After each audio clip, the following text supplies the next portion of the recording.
First question, a man or a woman who fantasize sexual thoughts.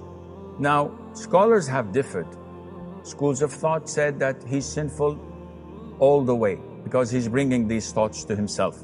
Other school of thought said, no, we have the principle which is mentioned by the Prophet ﷺ, that Allah has forgiven, has pardoned my ummah for my sake, for whatever intrusive thoughts that they have, as long as they do not talk about it or act upon it. This means that if a person is sitting and he fantasizes, or he thinks of his boss and say, oh, I wish I can smack him in the face and beat the heck out of him. If he sees a woman that is a gorgeous, beautiful woman crossing the streets and he looks at her, he's sinful for this first gaze. But if thoughts go into his mind and he doesn't talk about it and he doesn't act upon it, he's not sinful for such thoughts, because the Prophet had told us ﷺ that Allah has pardoned our ummah for his sake. Now the question is, what if this person, man or woman, had discharge?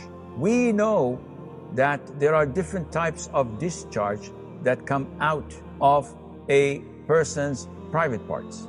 So for a woman, it's either vaginal discharges, which are 24/7 continuous coming, and the most authentic opinion is that this is pure and does not nullify wudu.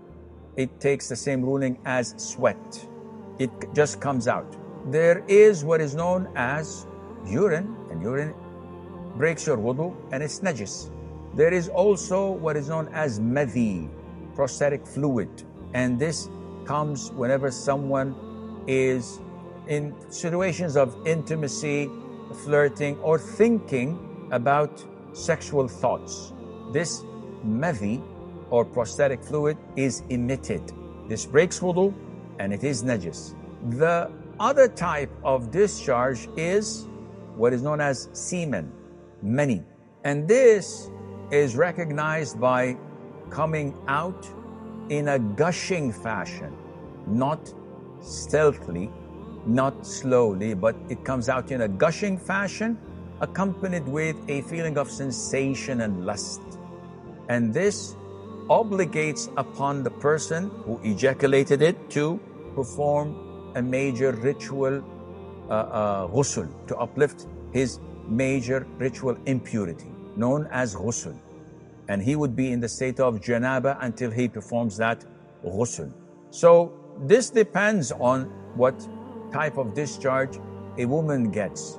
These thoughts, intrusive thoughts, are not sinful.